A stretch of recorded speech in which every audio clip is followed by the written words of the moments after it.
Hi everyone, and welcome to another episode of the Love Lost series with Linda K. How are you? Today I want us to talk about the etiquettes of funeral or memorials. We've talked about what to say to people. We've talked about, what the expectations are. But I want us to focus today on those of us that are coming to the funeral to support the loved ones. What is it that we do? What is it that it's okay to do? Because remember, a funeral is a very sad event. It's not about me. It's not about you. It's about that family that's loved and lost, and that's trying to get through.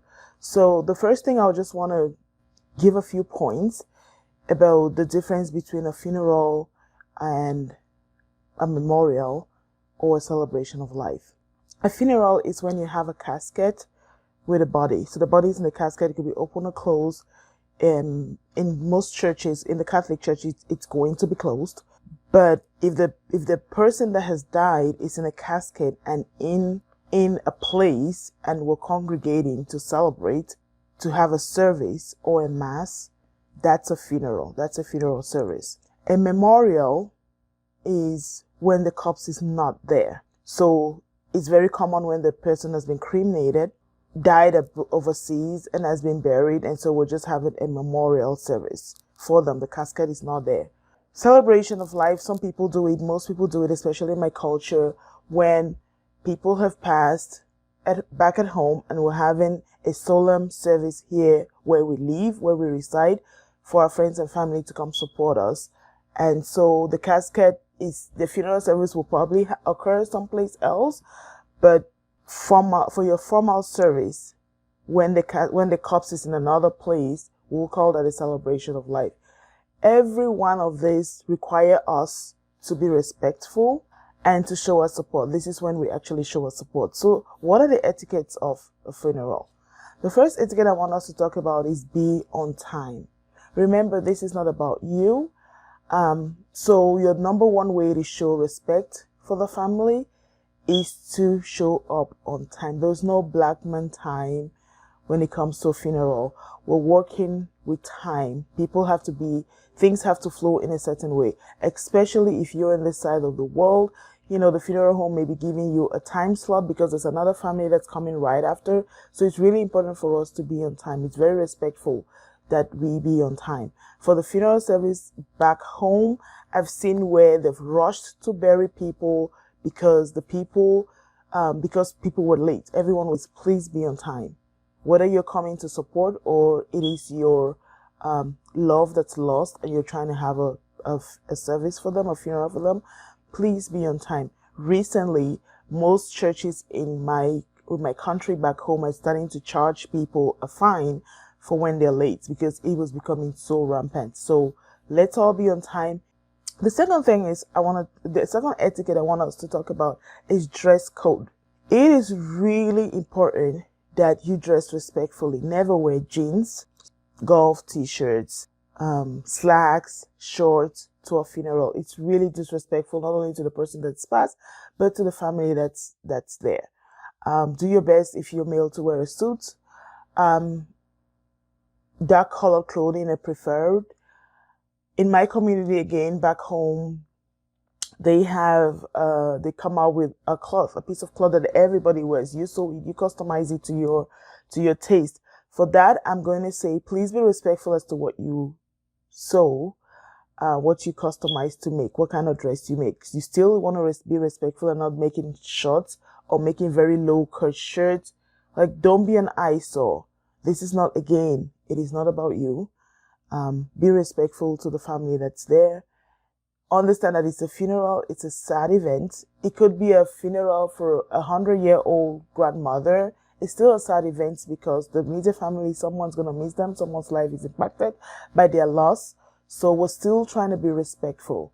And dressing is the first impression, is what people see. So if you dress ridiculous and you think that everyone is looking at you, well, they're looking at you and creating an impression. And it's usually not a good one. So don't make it about you. The next etiquette I want us to talk about, if they invite you to do a eulogy has to be complimentary and has to be presented in a dignifying way. This is not the time to settle scores. This is not a time to tell the congregation about you. I've been to funerals where people have used the eulogy to talk about themselves. Again, this is not about you. This is about the deceased person. This is not a time to talk about how many girls or women that they dated. I know people may be trying to make light of the whole situation or try to be funny, but you really this is your last opportunity to say something kind about somebody that's not here. And plus, they're not here to defend themselves. So let's be mindful of what we're saying in a eulogy. I just have to derail a little bit in this video because I watched the video that Prophet TB Joshua, who died recently, that his kids did for him, and I was so impressed. I have to say, it blew me away, because it was very personal. That's exactly how a tribute is supposed to be. The dad could have been a superstar, a next to Christ, or whatever that he was in this life to many people, but they made it about their relationship with the dad. As TB Joshua, as a dad, that was phenomenal. I'm so glad, because most times the tendency is to derail and start talking about what you think people want to hear, and going out of topic, like talking about things that are not important. Your eulogy has to be dignifying. It has to be complimentary. It has to be about the fond memories that you're able to share about your relationship with that person.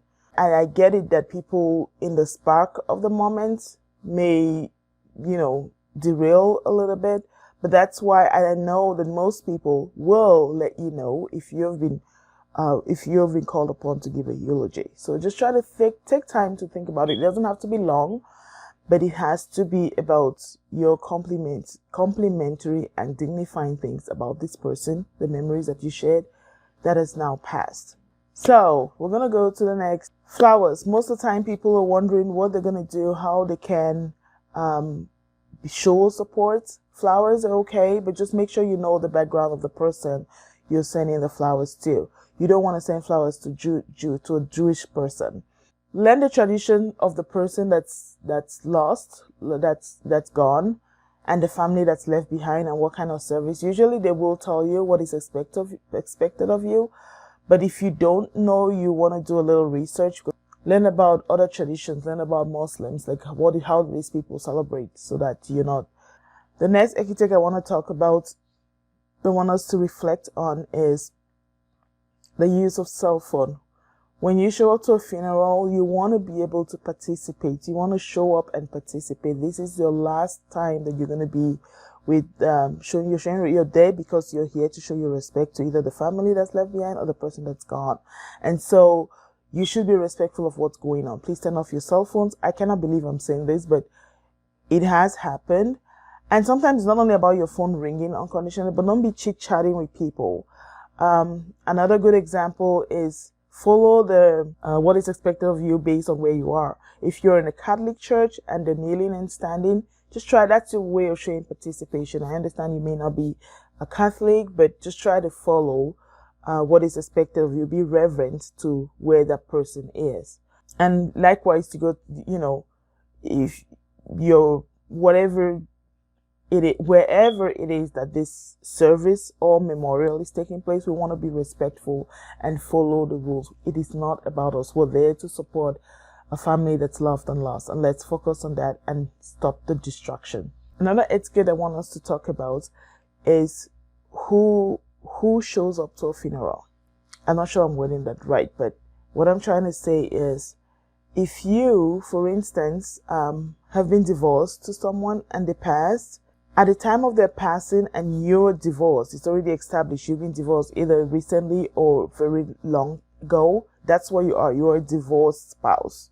You're not all of a sudden the person that matters. You're not going to sit, if the person remarried, you're not part of that family. If you have children with the person that's passed, it is okay to send your children to be part of the funeral and sit where it's allocated for family, because that's the family, that's the parent of the child that's passed. But for you as a divorced spouse, man or woman, your place does not belong in that family space, because you're making it about you. It is not about you. Your son or daughter may have lost a parent or an aunt and uncle and they've been invited to attend the funeral, send them with a trusted family member and you try to stay out of the picture. It's really important. Some people get it so twisted. And in the Love Lost series, we want to educate, we want to evolve as human, we want to learn, I don't think people intentionally wanting to hurt people's feelings when they show up that way, but that's why there's a Love Lost series, because we're living and learning. It's really important that you don't show disrespect to people, especially when they're mourning or grieving. Like I said, just if you have children with a person that's passed, please make sure you make your kids available to attend the funeral of their loved one. But it is not you. You don't go, say for instance, the immediate family is requesting to wear white or blue or green or a certain kind of whatever it is they choose. You don't go be a part of it. If they invite you to, that's great. But if they don't take it personal, and please don't insist. They may not come pull you out of that place, but now you're an eyesore. Everyone is looking and everyone is confused. We want to be respectful. Remember, we want to be respectful, and that person is probably your ex for a reason. Also remember that. Don't try to be connected to the dead. Those are some of the etiquettes that I wanted us to talk about today.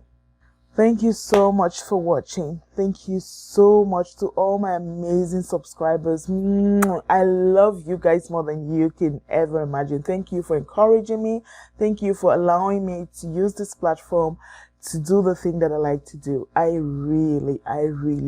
don't enjoy sadness. I don't enjoy when people are in sorrow, but I like to be a person that helps alleviate whatever they're feeling. And doing this is bringing me fulfillment. So thank you so much for encouraging me. If you have not yet subscribed, what are you waiting for? Give a girl a thumbs up for this video. Please share the video to your WhatsApp group. It's gonna help somebody. Most people do this and they don't even know. So join me in our education train. Let's change the world. Let's educate as many people as we can, and let's make a difference together. Thank you so much. Please like, share, and subscribe. Until our next episode, bye-bye for now.